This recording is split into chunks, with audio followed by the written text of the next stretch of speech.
So Cassie, all right. So the fitness is there. We've had a little background on all the sports that you did, on how you started becoming very an advocate or a fitness enthusiast. What made you decide now that you'd be a content creator?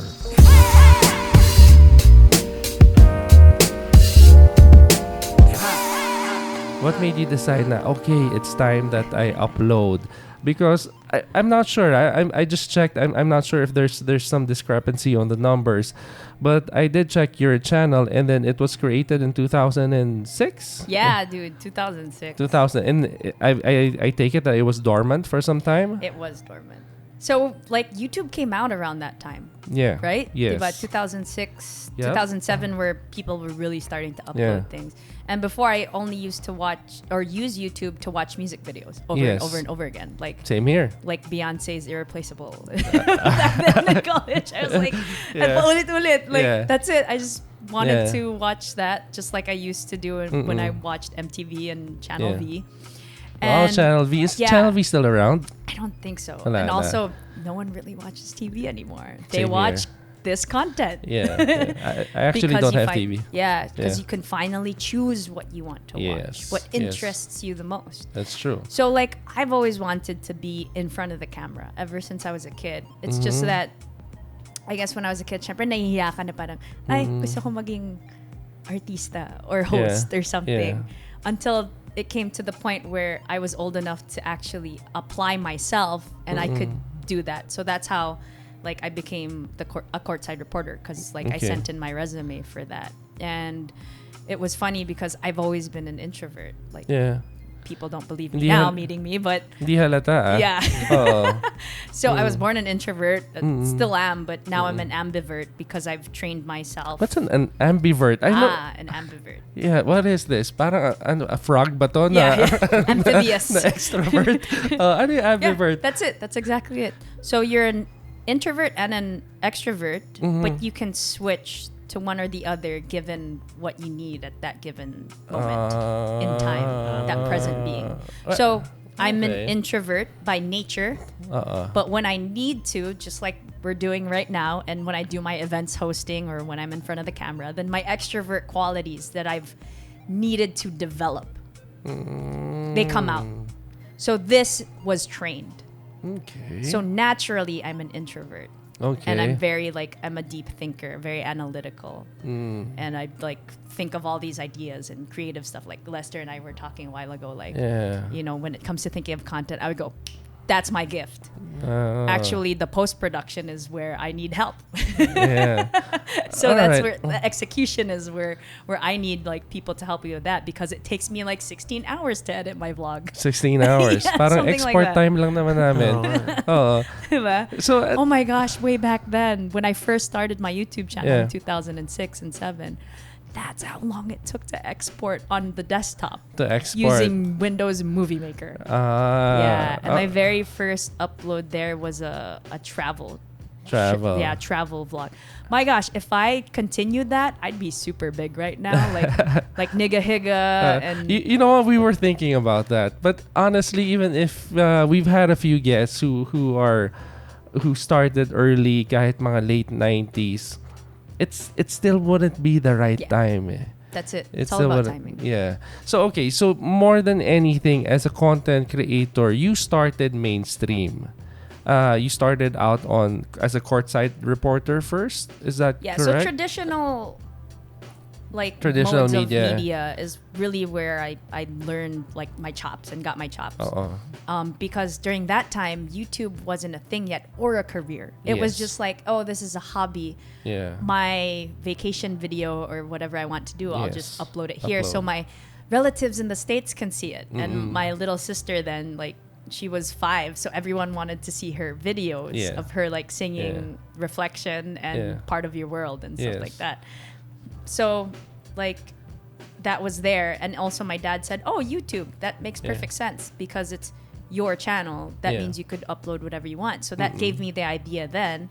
I was like, hey, I'll make this my travel channel, because I've always wanted my own travel channel, because I grew up watching Travel Channel, Discovery Channel, Mm-hmm. National Nat Geo, Geographic, Popular Mechanics for Kids and stuff like that. I don't know if you can relate, diba? Yeah. I love those. Beekman's World. Wow. And the Food Network. Wow. So I watched those. Like, I was really into like informative content. Wow. That was inspirational. So I was like, I want to be those people. Like, I've always wanted to be that.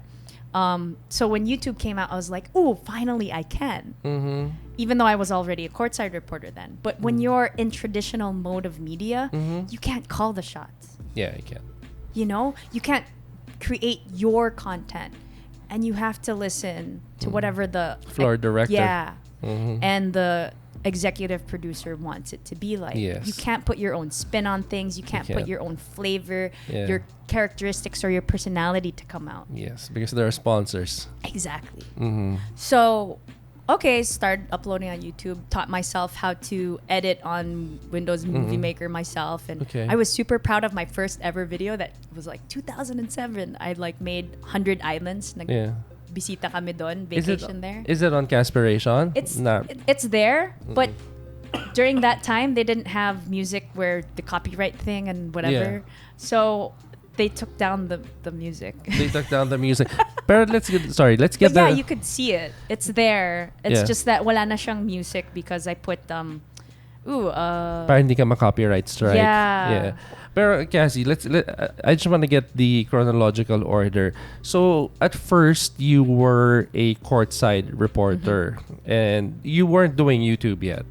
No. Not yet. No. And then after being a courtside reporter, was it the TFC Connect or when did you? There's a lot of stuff in between. I've been grinding. Hey, there it is. Yeah. So can you imagine June 2007? Wow. If I had a backlog, like my sister's just about to graduate from high school right now. That's how tiny she was then. Wala pang iPhone yan. Yeah, that's it. I was using, look, it's not even HD yet, diba? Yes. It was still square.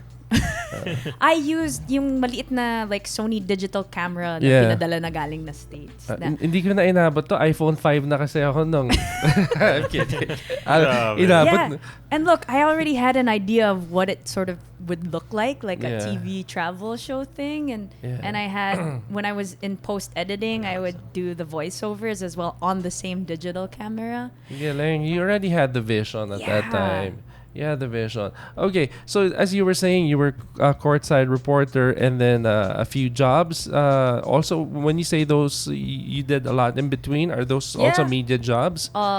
Events hosting was really like my bread and butter and everything. Like, because they'll always get you. They're like, oh, you did TV? I was like, events host. So that was a lot of it. And other TV work, co-hosting for a sports show on ANC. I did that with like Bill Velasco. And that's that's the whole reason why I came across rugby. Okay. Was because we were featuring rugby. There you go, rugby. Oh. Yeah, I was featured on Men's Health. That was cool when I was still playing rugby. Okay. So I featured them as in a segment that I was co-hosting on. And during that time, back in 2010, we didn't have a Filipina women's rugby team yet, national team. Okay. And there weren't even women that were really like playing tackle rugby yet. It was only touch rugby, like the milder version. All right. So when I was interviewing the coach, who was Australian, the Philippine coach was Australian, he was saying like, oh, this year we're going to have the first ever women's rugby team, so we're going to have tryouts for that and blah, blah, blah. And my executive producer at the time, Bill Velasco, he goes, you know, when we had our meeting, he goes, oh, Cassie, why don't you join? I go, I have no idea how to play rugby. Like, I just play ultimate frisbee right now. So at the time, that's what got me back into fitness and sports, was playing ultimate frisbee. Then he goes, they'll teach you. They have Rugby 101 every Monday at Ultra, Phil Sports. Yeah. So I'm like, ako, sobrang bibo, happy-go-lucky. Yeah. I'm like, YOLO, let's do it. Yeah. So that's what it is. I mean, that's what I like sharing to people. Just try it. All right. And look, I tried it. The very first training session, I smashed into another girl in a drill. This was just a drill of just throwing. Yeah. Busted my lip open. It was bleeding and I could taste the iron. Yeah. I hate that. I hate it. Yeah. I never missed a training after that. I was hooked. I was like, yeah, this is for me. All right. And made the national team after like less than a year of training with the team. Okay. And was part of the first ever Philippine team that went to the Hong Kong Sevens. So we represented like the girls like to pride ourselves in being like, yeah, we even beat the boys at going to the Hong Kong Sevens. So yeah. So it was the women that qualified, not the men's team. Yeah, we got to go to the Hong Kong Sevens. Which was pretty prestigious. But of course, the guys are the ones who champion all the time now in other tournaments like the 15s. So right now, actually, as we speak, is the Rugby World Cup, which is like every 4 years. You have like New Zealand, the All Blacks, the Australian Wallabies, There's a lot, no? Yeah, England. All right. They're competing right now in Japan. So as we're doing this podcast right now, the World Cup's happening. So, I didn't know that. Yeah, that's the end thing. But it's okay. I haven't even really watched right now because of the fact that I'm not in the rugby tackle community anymore because I needed to step away from it because the universe needed me to be somewhere else, and had my purpose to be in something else and said, okay, you know what? You graduated from learning those life lessons in rugby and I learned a lot. Yeah. I need you to be somewhere else now. So that's why. So that's why there's rugby viewing parties now over here in BGC. So that's what I'm seeing right now. All right. So your genesis is very mainstream muna. You started out on being a courtside reporter, events host, and you were on TV. So it's when did TFC Connect come in? TFC Connect came in 2017. 2017. So vlogging was already an in thing. And you were already vlogging at that time? I wasn't YouTube vlogging yet, but I was Snapchat vlogging. Who still uses Snapchat. But yeah, I was Snapchat vlogging because Instagram didn't have stories yet. Yes. And that's the whole reason why Instagram got stories was because Snapchat was becoming a threat. Yes. People started jumping over. Yeah, it was eating. Yeah. So I started doing Snapchat like my TV show because I was sort of like, I'm done with editing, Yeah. And it takes forever because literally that first video that you guys just saw, it took me 2 weeks to just edit it because the desktop at the time kept crashing back in 2007. That's true. I would make it and it was done and then it would crash. So I had to learn that every time I edited like a little part of it, I would like control save. And like that was like my best friend. Control save. All right. So you at that. All right. Because I also watched your content with what's his name again? I'm sorry, Comics Man. Yeah. Yeah. The other podcast. Hi, Comics Man. We I've watched a lot of your videos already. He's got very good content. And I even watched the content about witchcraft. Anyway, I'm sorry. We'll focus on Cassie first. But hi, Comics Man, and it's very good content that you have on your channel. I'll be happy to know that. I'll share this episode with him. Are you guys friends? Are you guys? Yeah, we're friends. Yeah, I saw his. I actually saw his channel when it wasn't 1,000 yet. Lester also saw his channel, and we've been seeing it progress. It's becoming a lot better. But again, going back, because I watched your podcast with Comics Man, and you were saying that you took a hiatus from TV, and then you wanted to get back, and then your friend said, you asked him, how do I get back? And you said, do IG. Yeah, he said, do IG. And I was like, what's the connection? Yeah, but I want to get back on TV. Why are you telling me to be active on Instagram? When was this hiatus? When was this sabbatical stage that you had? That I did from being in front of the camera. Yeah.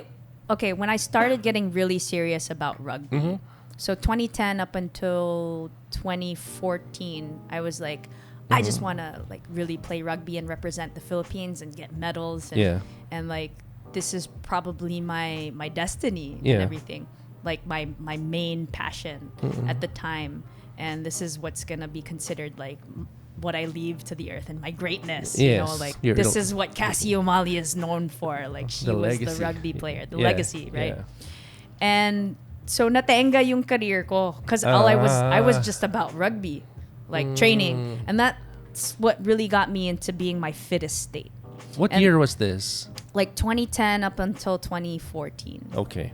Yeah. So, and then at the same time, I was also playing frisbee. Okay. So, sabay-sabay lahat ng sports ko. Wow. So, I was like super fit. And then I go, okay, I beat all my teammates in the fitness test. So, we have a fitness yo-yo test. Whoever can last the longest, you just keep doing like suicides in a way all the time. Wow. And then up until you drop out, I can see your face. You're like, ugh. Yeah, I've done suicide. Yeah. Don't worry. Like, we all dread it. Yeah. Every time we have to do that fitness testing, we dread it. And I became so fit that I was even fitter than half of the men's Volcanoes team. Because I was that committed and determined to be like, okay, I'll be the fittest on the team on top of being like one of the best tacklers, because then coach won't take me out. Okay. Because there are a number of players in rugby that can't be subbed out. They have to play the entire 80 minutes. Wow. Of smashing people and sprinting and everything. Okay. So I go, I want to be that player that stays on the longest. Like that doesn't get subbed out. Okay. So the end game was for you to be what, the most valuable player in rugby? Sometimes. I mean, I would get those player awards. Yeah. I would get MVP like every now and then in tournaments. Yeah. So that was nice because, you know, I worked hard for it. Yeah. And yeah, that's why my career, what actually makes money, So what got left in the back burner. And then and then when I woke up and I was like, oh my gosh, like I can't play rugby forever. Yeah. And also at the same time, it came to a point where it just consumed me so much, and I really internalized like being aggressive that it started overflowing into the other compartments of my life. Oh, I went through that. Yeah, you know. Yeah. And I started like snapping at and being angry at friends and family, and then really angry at my teammates for not training harder. Does it have something to do with being physically active all the time, or not really? That's one of them, but it also had something to do with like emotional state as well. So that time I wasn't mindful yet. So that's the other thing I was sharing with you a while ago before we started the podcast. Yeah. I wasn't mindful and conscious. Okay. Hashtag awareness. Okay. So at that time, as you said, you just had that parang predatory drive not to be the fittest amongst everyone, and everyone else who couldn't keep up, you're not worthy to be on the field with me, something like that. Toughen up. Yeah. I'd be like that, toughen up. And I would smash them harder to show them that they needed to train harder. So I would because when it came from sort of like a tough love thing. Yeah. Because I knew that if I didn't toughen them up now locally in just local tournaments, it would be so much harder for them and for us to compete in the international stage, because we were going up against teams like Kazakhstan who were white Caucasian like Asians, because we only played in the Asian teams, but they were freaking tall. And then you had like Team China, who was 6-footers, women. They were taller than our men. Wow. So it was like, I'm like, okay, I have to toughen you girls up. Yeah. Just so that when we compete as a team, as the Philippine Lady Volcanoes, like we actually have a standing chance. Yeah, pero iba kasi mindset ng younger generation. It's the mindset of when Michael Jordan was playing, the Mamba mindset when Kobe was playing. Now it's more different. There's even in basketball, there's load management. Oh my gosh, it has changed. It has changed. It's more of your well-being and all those things. I think that's why. Like you said, well-being. Yeah. That's the key point. Yeah. That's why I got so consumed into the sport that I was playing. And the thing is, it's a very aggressive sport. So if you're on that frequency of anger all the time and you stay there, it will even go into your personal, professional, and your love life, your family, your friends, everything. So I think that's the key point, that well-being. That's why it needs to be managed, because I experienced it firsthand. Yeah. So I needed to like back off from it. And also because I broke up with my ex, who was also a volcano then. So he So I was like, I really need to like step away from it.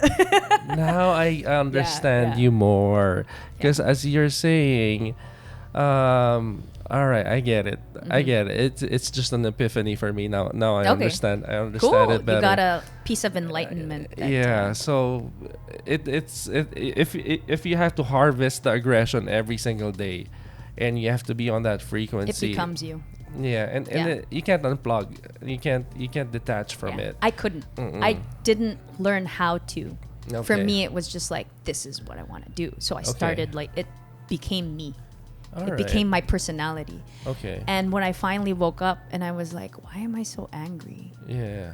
And like that, but yung stepmom ko parang I snapped at her. So umiyak siya. I was like, what happened? I was never like this before. Yeah. And I woke up and I was like, holy crap, like I need to change. Yeah. So then that whole journey of reprogramming my subconscious went into play, and the past 2 years have been really me going and diving deep into mindfulness and oneness and enlightenment, consciousness, and really diving deep into becoming the best version that I know and believe that I'm to be and destined to be. Yeah. So because when I was a kid, like 4 years old, some people don't think that they could have thought or remembered anything that early, but I knew in my heart when I was like 4, realizing that, oh my gosh, I'm here because I'm meant to do something great. Like it was that like big, and I could feel it. It was that much of a intense burning, like knowingness inside. Yeah. And one of the reasons why I kept trying so many different things was because I kept trying to find out what that was. What is that thing that I'm supposed to be great for?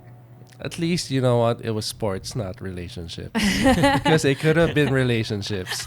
You could have gone from one relationship to another trying to find it. Super true. Yeah, so I'm happy it wasn't like having 100 boyfriends or relationships or something that made me like finally realize. It what was you were looking for. Things. All right. Putting like medals and stuff under my belt. But then essentially the thing about sports is that it's not just something that keeps you fit or that has like, oh, you have good camaraderie or you learn teamwork. There's a lot of other characteristics that you incorporate and you learn from as well. That's true. So that's why, you know, they always say, I recommend to get your kids into sports because they learn so many things from just playing in a sport, especially if it's a team sport, how to work together, how to play nice, how to stick to the rules, you know, don't cheat, and to learn more about yourself. That's true. So is it about competition or is it about cooperation? That's true. Or even if you have a difficult coach, trains you how to deal with a difficult boss in the future. If there's a lot of tribulations, if you're down by 20 points, 1 point at a time, right? So how to handle being under pressure, or working with lazy teammates. I'm not looking at you, Lester. Para nakatiga ka sa akin, right? Yeah, and that's what I learned. Like I was super determined. I was that one or one of 2 or 3 people on the team that was like, I would go the extra mile. And then you would see your teammates. And you know that you're only as strong as your weakest link. Yep. And you're like, you only train during team practice days, which is like twice a week. Yeah. How do you think you're gonna be able to beat China, who's training twice a day? Twice a day. Wow. Yeah. Grabe naman sa China, parang fina-farm na nila yung mga athletes doon. Parang they lock them up in the mountain and then they just breed them genetically. All right. So, you know what? There's some similarities in our journey. And I get what you're saying that through sports, you also... It developed you. At the same time, it was a double-edged sword for you. That it was good and bad at the same time. And then when it came to the point that you're... I don't know, I guess it's your yin and your yang. Yeah. When the bad wolf was kind of winning, that's when you had to disconnect and rechange and refocus your frequency. But before we wrap up, do you have any advice to people who want to start? Not siguro kahit hindi pa muna fitness, pero who just want to start similar with your goal to influence people in a good way, to influence them in a positive way. Any advice to any advice to the starting people, starting content creators? Yeah. So for me, whatever you're interested in, whatever is your passion, stick to that. Even if it's not something that's trending, or even if nobody's done it yet, like you could be that person who's the first. Yeah. Like I've even been getting downloads of like, oh my gosh, that'd be an amazing another channel that I would get into, which I thought of like just this week. Yeah. And I know no one's ever done it yet. But because of that, I know it's going to click. Yeah. So there's these things that we call a niche market. If you're niche, it'll click. So whatever your hobby is, stick to that. That'll be your piece of content. Yeah. Because if you just do whatever anybody else is doing, yung pinaka-usong gawin that's popular, you're just going to drown out into the millions of pieces of videos and photos and stuff that's out there. That's true. And it's not, if it's not something that you like I keep like reiterating. Yeah. You always have to find something and keep trying things to find out what you like. Because when you find out what you like and then realize that's what you love to do, it'll never feel like it's a job. And you'll never feel like you're actually going to work because that's what you want to do for the rest of your life, you know? And I wouldn't have gotten to this point right now if I hadn't played those many various sports, if I hadn't tried fitness in different ways, and if I hadn't joined things like, you know, like Miss Gold's Gym, I wouldn't have gotten that. That was something to add to my title that reinforced my niche as a fitness vlogger and a fitness influencer. You know, and honestly, when I first started vlogging, I forgot to mention, I didn't have that G7X. And I was super pumped to start my first day vlogging that I had like an SJ cam then, the square one. SJ cam. And I used that as my vlog camera at the time because I thought it was okay. I should have just used my phone then because the sound on it was crap.